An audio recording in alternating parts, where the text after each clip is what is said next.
Shalom, selamat pagi ibu-ibu yang terkasih dalam Tuhan Yesus Kristus. Kita bertemu kembali dalam ibadah Ibu-Ibu Maria pada pagi hari ini, tanggal 18 Mei 2021. Sebelum kita membaca firman Tuhan, mari kita berdoa bersama-sama. Kita berdoa. Bapa di dalam surga, Allah di dalam Tuhan Yesus, yang kami puja-puji dan kami sembah. Allah yang sangat mengasihi kami, Allah yang begitu memperhatikan kami, dan Allah yang mau merendahkan diri di dalam Tuhan Yesus, yang menjadi sama seperti manusia, agar kami manusia yang berdosa ini akhirnya boleh merasakan, boleh melihat nyata Allah di dalam diri Tuhan Yesus, sehingga kami yang seharusnya mati ini mengalami pengalaman yang baru di dalam Tuhan Yesus ketika kami diselamatkan, ketika kami mengalami kelahiran baru. Terima kasih untuk segala kebaikan dan kasih-Mu. Dalam kehidupan kami pastilah ada banyak pergumulan-pergumulan, tapi kami meyakini Tuhan Yesus yang sudah menang atas seluruh pergumulan-pergumulan itu. Maka kami yang percaya kepadamu pun akan dikuatkan untuk terus boleh berdiri tegak dalam seluruh persoalan hidup kami, melihat kepada Raja Agung kami di dalam Tuhan Yesus. Terima kasih Bapa, pagi ini kami rindu firman-Mu, kami rindu kebenaran-Mu. Kiranya Allah mengajari kami, Roh-Mu yang kudus memampukan kami untuk mengerti dan memahami dan menghidupi firman-Mu dalam kehidupan kami sehari-hari. Terima kasih Tuhan. Di dalam nama Yesus kami menyambut firman-Mu ya Allah. Amin. Baik ibu-ibu yang terkasih, sekali lagi saya menyapa kita. Shalom dan selamat pagi. Kita akan belajar dari kitab Roma, pasalnya yang ke-15, ayatnya yang ke-13. Satu ayat saja, Roma 15 ayatnya yang ke-13. Saya akan membacakannya bagi kita semuanya, ibu-ibu yang terkasih. Demikian firman Tuhan. Semoga Allah, sumber pengharapan, memenuhi kamu dengan segala sukacita dan damai sejahtera dalam iman kamu, supaya oleh kekuatan Roh Kudus kamu berlimpah-limpah dalam pengharapan. Tema kita pada pagi hari ini adalah pertahanan dalam pergumulan. Pertahanan dalam pergumulan. Atau bisa saja disebut perisai dalam pergumulan. Ibu-ibu yang terkasih, ada beberapa hal yang akan kita lihat pada kesempatan ini. Yang pertama sekali, ibu-ibu yang terkasih, saya melihat apa dampak negatif yang ditimbulkan oleh pergumulan atau dampak yang bisa muncul akibat pergumulan yang dialami oleh seseorang.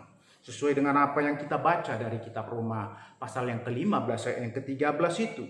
Yang pertama sekali Bapak Ibu, apa dampak yang mungkin timbul ketika seseorang menghadapi pergumulan? Yang pertama itu bisa menghilangkan pengharapan atau mengaburkan pengharapan bagi seseorang itu.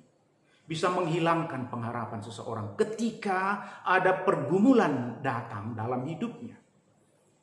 Pengharapan itu seperti pemantik, seperti pemicu atau pendorong atau motivasi untuk kita tetap tegar.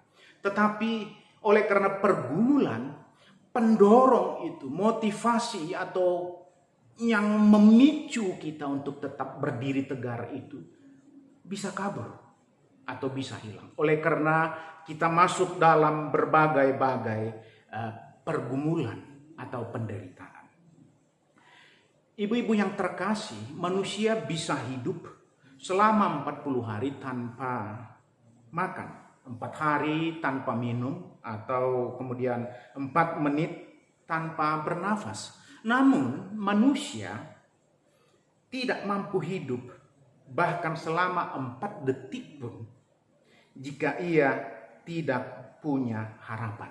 Jika ia tidak punya harapan atau hopeless dalam kehidupannya. Kenapa? Ketika seseorang kehilangan pengharapan, maka dia akan kehilangan sukacita dalam hidupnya. Sukacita. Sukacita itu adalah kegirangan yang memampukan seorang meskipun ada dalam penderitaan untuk terus boleh memuji-muji Tuhan. Daud di dalam pergumulannya dia banyak memuji-muji Tuhan. Tetapi kalau seseorang yang masuk dalam pergumulan, dampak yang mungkin adalah kehilangan sukacita, kehilangan puji-pujian, kehilangan kegirangan dalam dirinya. Itu sebabnya Salomo mengatakan hati yang gembira adalah obat, tetapi semangat yang patah mengeringkan tulang. Kalau semangatnya sudah patah, sukacitanya hilang, maka apapun yang ada dalam hidupnya seolah-olah segalanya sudah hilang. Kehilangan sukacita, kehilangan damai sejahtera. Ketika hilang pengharapan itu, maka damai sejahtera itu pun akan hilang. Damai sejahtera itu adalah ketenangan ilahi yang dianugerahkan Allah bagi kita. Ketenangan untuk boleh menghadapi segala persoalan. Sehingga memunculkan kemampuan untuk boleh menilai dengan baik. Orang yang mengalami pergumulan, dampak negatifnya bisa membuat seseorang menjadi tidak tenang dan tidak sanggup membedakan yang baik atau yang buruk. Sehingga tidak ada lagi pendorong dalam hidupnya untuk bisa akhirnya mengatasi persoalan itu. Dia kehilangan damai sejahtera. Damai sejahtera yang diberikan oleh Allah untuk menghadapi segala sesuatu. Dampak negatif yang kedua adalah menggoyahkan iman. Bapak ibu-ibu yang terkasih, kita tahu itu apa iman. Di Ibrani 11 ayat yang pertama itu. Tetapi kalau dalam pergumulan bisa menyebabkan seseorang goyah imannya. Sehingga kalau seseorang sudah goyah imannya, itu akan meragukan kekuatan Allah dalam dirinya. Dia tidak lagi mempercayai Allah yang mampu menolong dia dalam seluruh persoalan-persoalan hidupnya itu. Ibrani 11 ayat 3 itu bahwa Allah menciptakan alam semesta ini. Di tangannya segala sesuatu, diaturnya segala sesuatu. Bahkan orang-orang percaya pada zaman dulu yang memiliki iman pun itu ada di tangan Allah. Tetapi oleh karena imannya sudah goyah, dia meragukan kekuatan Allah pada masa ini dalam hidupnya yang akan mampu untuk menolong dia.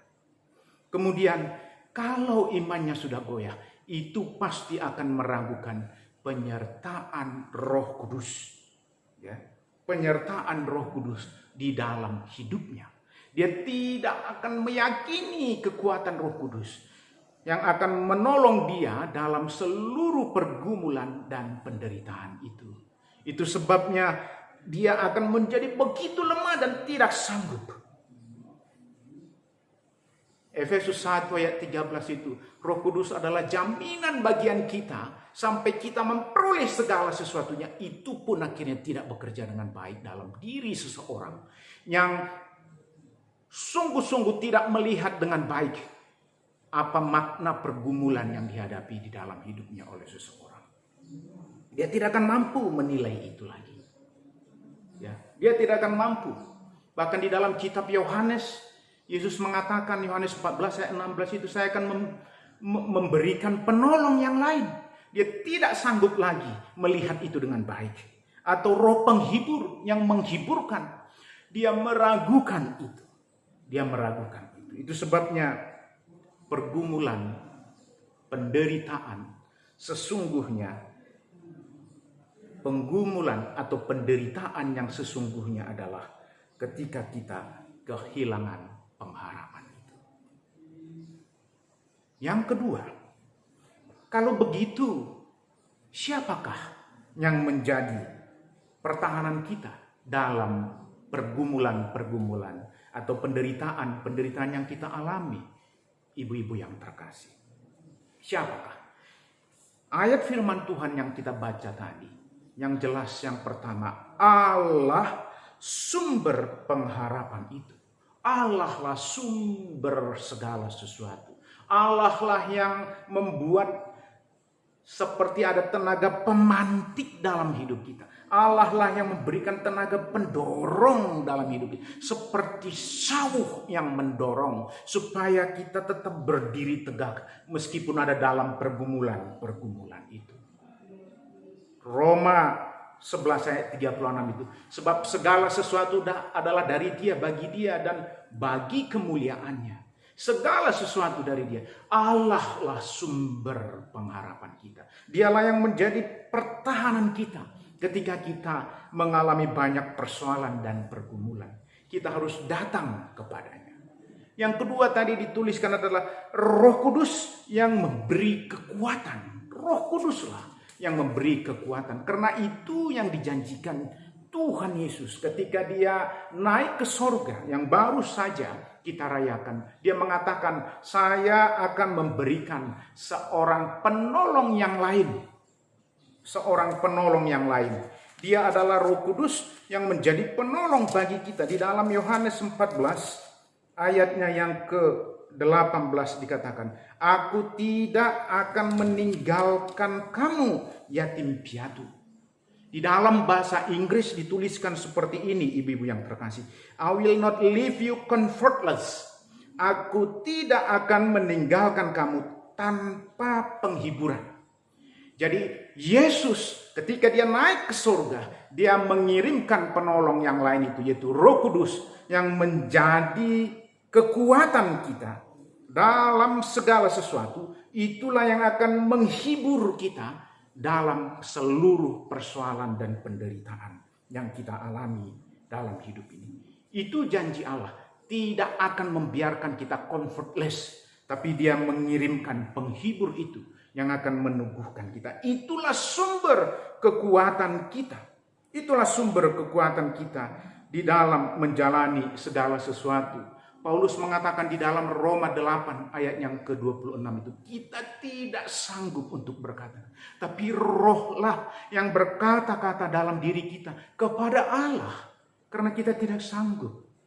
Ibu-ibu yang terkasih, tapi Roh ini memberi kekuatan. Itulah yang menjadi pertahanan kita.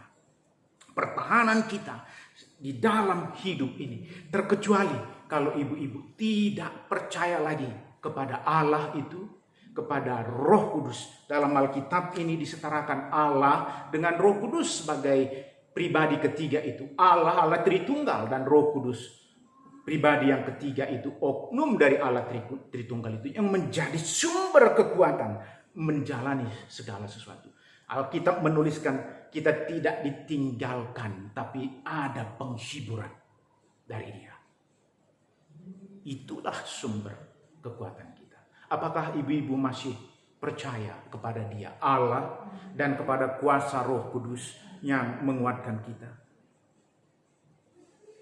Yang ketiga, ibu-ibu yang terkasih, apa yang perlu kita lakukan sebagai anak-anak Tuhan yang percaya kepada Tuhan Yesus, supaya bisa kita tetap survive di dalam banyak pergumulan hidup kita? Kalau kita sudah tahu bahwa Allah lah pertahanan kita, dan Roh Kudusnya itu yang diberikan menjadi jaminan bagi kita, itu kekuatan kita, apa yang harus kita lakukan? Yang pertama, saling menguatkan, saling meneguhkan satu dengan yang lain di antara kita sebagai anak-anak Tuhan. Roma 15 ayat 1 hingga ayat yang ketiga saya baca bagi kita ibu-ibu yang terkasih. Roma 15 ayat 1 hingga ayat yang ketiga itu, demikian firman Tuhan. Kita yang kuat wajib menanggung kelemahan orang yang tidak kuat, dan jangan kita mencari kesenangan kita sendiri. Setiap orang di antara kita harus mencari kesenangan sesama kita demi kebaikannya, untuk membangun. Karena Kristus juga tidak mencari kesenangannya sendiri, tetapi seperti ada tertulis, Kata-kata cercaan mereka yang mencerca engkau telah mengenai aku. Jadi bagaimana anak-anak Tuhan supaya boleh tetap survive baik secara pribadi maupun secara kelompok di dalam satu persekutuan? Harus saling menguatkan satu dengan yang lain. Roma 15 ayat 7 hingga 8 itu dikatakan demikian. Sebab itu terimalah satu akan yang lain, sama seperti Kristus juga telah menerima kita untuk kemuliaan Allah. Yang aku maksudkan ialah bahwa oleh karena kebenaran Allah, Kristus telah menjadi pelayan orang-orang bersunat untuk mengokohkan janji yang telah diberikannya kepada nenek moyang kita. Menerima satu dengan yang lain. Bagaimana caranya? Menanggung kelemahan orang lain. Mengutamakan orang lain demi kebaikannya, dikatakan di dalam Alkitab. Sama seperti Kristus merendahkan dirinya dan menjadi seorang hamba supaya ibu-ibu dan saya boleh mengalami kasih Allah yang hebat dan yang luar biasa itu. Kita bisa melihat pribadi Allah di dalam diri Tuhan Yesus sehingga kita merasakan satu relasi yang begitu dekat, dan itu akan mendorong kita untuk hidup seperti Kristus mengasihi saya yang berdosa. Saya pun akan melihat saudara saya dan orang-orang yang lain seperti Kristus melihat mereka. Sehingga saya pun akan menguatkan dan saling menguatkan, mengutamakan orang lain demi kebaikannya, menanggung kelemahan orang lain, dan menjadi pelayan satu terhadap yang lainnya. Itulah yang harus kita lakukan sebagai orang-orang yang sudah ditebus. Supaya orang-orang, saudara-saudara kita yang mengalami pergumulan itu pun dikuatkan untuk terus berdiri dan bertahan. Ada satu peristiwa ibu-ibu yang terkasih. Pada tahun 2010, para penambang di San Jose Mine, Chili, terjebak di perut bumi pada kedalaman 600 meter di bawah permukaan laut. Regu penyelamat mencari mereka, namun regu penyelamat ini nyaris putus asa. Tapi 17 hari kemudian diketahui bahwa orang-orang yang terjebak tadi, para penambang tadi masih hidup, walaupun mereka terperangkap di dalam tambang tersebut. Mereka harus sabar menanti sekian lama, hingga 7 minggu sebelum mesin bor berhasil menerobos lubang tempat mereka berlindung atau terperangkap. 7 minggu, bayangkan itu terlama sekali. Apa yang mereka lakukan? Sebelum atau sambil menanti pertolongan itu, mereka yang terjebak di kedalaman 600 meter di bawah permukaan laut, mereka kuat, mereka kompak, saling menguatkan satu dengan yang lain, saling mendorong satu dengan yang lain, saling meneguhkan pengharapan satu dengan yang lain, sembari mengatakan ada harapan di dalam Tuhan Yesus. Yesus pasti akan memberi pertolongan bagi kita. Ada kekuatan ketika mereka bersatu hati saling menguatkan, menganggap yang lain lebih utama dari dirinya dan menguatkan yang lemah pada saat itu, dan saling melayani di dalam ruangan yang sempit dan gelap itu di bawah permukaan laut, 600 meter di bawah permukaan laut. Akhirnya Bapak Ibu, oleh karena kekuatan pengharapan ini, mereka aplikasikan lewat saling menolong. Regu penyelamat akhirnya menyelamatkan mereka. Dan para penambang ini memiliki hidup. Karena mereka memiliki pengharapan. Pasti ada pertolongan yang akan datang. Itu yang dialami mereka pada tahun 2010 itu. Dan peristiwa ini disiarkan di televisi, Bapak Ibu yang terkasih. Ketika kita saling menguatkan, saling menopang dan saling melayani, menganggap yang lain lebih utama demi kebaikannya, maka Bapak Ibu, maka ibu-ibu yang terkasih, pastilah kita akan dengan rendah hati mau menguatkan saudara-saudara kita demi kebaikannya. Demikianlah Kristus mati bagi kita, turun ke bumi ini demi kebaikan saya dan kebaikan ibu-ibu yang berdosa ini, supaya kemudian kita mendapati menikmati hidup yang kekal di dalam Kristus yang dianugerahkan oleh Allah di dalam Kristus bagi kita. Demikianlah hendaknya kita hidup juga, mengingat orang-orang lain dan saudara-saudara kita. Demi kebaikannya kita pun mengasihi, saling menguatkan, menganggap yang lain lebih utama daripada diri kita, dan saling melayani. Kemudian apa yang harus kita lakukan? Yang kedua, sebagai anak-anak Tuhan supaya tetap survive dan menolong orang-orang lain, teman-teman kita, ibu-ibu yang terkasih, merenungkan firman Tuhan sebagai pembelajaran. Ayat yang keempat itu dikatakan, Roma 15 ayat keempat. Sebab segala sesuatu yang ditulis dahulu telah ditulis untuk menjadi pelajaran bagi kita, supaya kita teguh berpegang pada pengharapan oleh ketekunan dan penghiburan dari kitab suci. Jadi bagaimana kita supaya tetap survive? Kita meyakini pertahanan kita itu adalah Allah dan Roh Tuhan.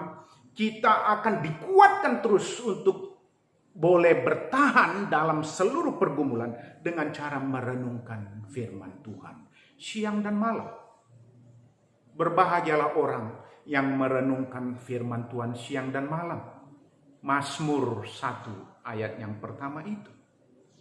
Dan di dalam 2 Timotius 3 ayat 16 dituliskan begitu jelas. Segala tulisan yang diilhamkan oleh Allah memang bermanfaat untuk mengajar, menegur, memperbaiki kelakuan. Kita akan diajar lewat kebenaran firman Tuhan. Ketika ada banyak persoalan, penderitaan, pergumulan. Bagaimana ibu-ibu yang terkasih? Apakah hubungan pribadi kita dengan Allah masih terus kita bangun setiap hari? Allah yang adalah sumber pengharapan itu. Masihkah kita memberi waktu kita seperti Mazmur 5 ayat 4 itu? Di pagi-pagi hari aku menyiapkan hatiku untuk bertemu dengan Allahku, menanyakan segala hal yang perlu dalam kehidupan sepanjang hari ini. Ibu-ibu yang terkasih, tidak ada yang kuat di antara kita. Kita hanya dikuatkan oleh sumber pengharapan kita itu, pertahanan kita itu. Tapi kalau kita tidak melakukan relasi yang baik dengan Dia, yang adalah sumber segala sesuatunya itu, Allah di dalam Tuhan Yesus, dan ada Roh-Nya yang diberikan kepada kita, bagaimana kita bisa menanggung segala persoalan dalam hidup ini? Hanya Dia yang sanggup melakukan pertolongan dalam hidup kita. Dunia ini tidak sanggup untuk itu. Kekayaan kita, kedudukan kita, harta kita tidak sanggup. Tapi Allah di dalam Tuhan Yesus, Dia yang sanggup. Dan Dia menaruhkan Roh-Nya bagi kita. Sebagai orang-orang percaya, tebusannya tidak dibiarkannya yatim piatu, tetapi diberinya penghibur yang akan mendorong kita setiap waktu. Semoga kebenaran firman Tuhan hari ini, semoga Allah sumber pengharapan memenuhi kita dengan segala sukacita, segala damai sejahtera dalam iman kita, supaya oleh kekuatan Roh Kudus kita berlimpah-limpah dalam pengharapan, menghadapi hidup ini, menjalani segala sesuatu dengan sukacita yang daripada Tuhan. Amin. Kita berdoa, ibu-ibu yang terkasih. Bapa di surga, kami bersyukur buat kebenaran firman-Mu yang boleh kami renungkan dan pelajari bersama-sama pada pagi hari ini. Ya Tuhan, ada banyak pergumulan di hadapan kami dan dalam hidup kami. Itu bukti bahwa kami adalah orang yang hidup, bukan mati. Dan kalau ada banyak pergumulan dalam hidup kami, itu bukti bahwa kami adalah milik Tuhan.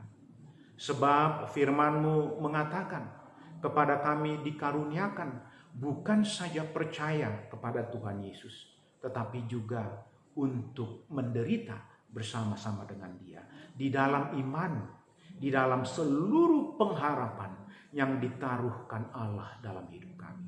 Dan bukan hanya itu saja, dan bukan hanya untuk pribadi kami saja, namun Engkau pun menaruhkan kekuatan bagi kami, untuk kami bisa menjadi alat Tuhan bagi saudara-saudara kami, bagi orang-orang lain yang mengalami penderitaan, pergumulan, supaya kami boleh menjadi sahabat, partner mereka, supaya mereka juga lewat hidup kami bisa diteguhkan dan dikuatkan untuk tetap menang, berpengharapan di dalam pergumulan dan penderitaan, dan meyakini Yesus Allah yang oleh kuasa Roh-Nya yang menjadi pertahanan dalam segala sesuatu. Oh, terima kasih Tuhan, terima kasih. Terima kasih untuk ibadah Ibu Maria pada hari ini. Terima kasih untuk para pengurus yang menjembatani segala sesuatu peribadahan kami.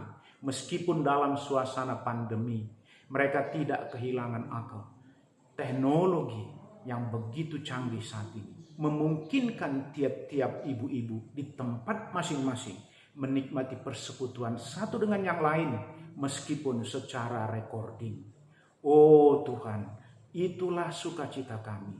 Pengharapan itu tidak akan pernah putus-putus di dalam Tuhan Yesus. Kuatkanlah setiap pengurus supaya mereka semakin bergiat lagi untuk terus boleh melayani Allah lewat seluruh talenta yang Tuhan anugerahkan bagi mereka. Terima kasih untuk ibadah kami hari ini ya Tuhan. Kami meyakini bahwa seluruh pergumulan-pergumulan, persoalan hidup rumah tangga masing-masing ibu-ibu di persekutuan Maria, kami percaya Allah tahu dan Allah mengerti. Kami percaya juga bahwa Allah sudah memberikan jalan keluar supaya tiap-tiap ibu-ibu, tiap-tiap kami bisa menanggung tiap-tiap persoalan itu. Dan Engkau sendiri di dalam Roh-Mu beserta dengan kami menanggung segala persoalan-persoalan itu. Terima kasih Bapa, terima kasih. Dan kami percaya Tuhan akan menjawab seluruh pergumulan-pergumulan kami. Karena kami datang kepadamu ya Allah kami, di dalam Tuhan Yesus yang mengajar kami doa Bapa kami. Bapa kami yang di sorga, dikuduskanlah namamu, datanglah kerajaanmu, jadilah kehendak-Mu di bumi seperti di sorga. Berikanlah kami pada hari ini makanan kami yang secukupnya, dan ampunilah kami akan kesalahan kami, seperti kami juga mengampuni orang yang bersalah kepada kami. Dan janganlah membawa kami ke dalam pencobaan, tetapi lepaskanlah kami daripada yang jahat. Karena Engkaulah yang empunya kerajaan dan kuasa dan kemuliaan sampai selama-lamanya. Dan ibu-ibu yang terkasih, marilah kita menerima berkat Tuhan. Tuhan memberkati kita dan melindungi kita. Tuhan menyinari kita dengan wajah-Nya dan memberi kita kasih karunia. Tuhan menghadapkan wajah-Nya kepada kita dan memberi kita damai sejahtera. Amin. Shalom ibu-ibu yang terkasih. Tuhan Yesus memberkati kita semua. Shalom.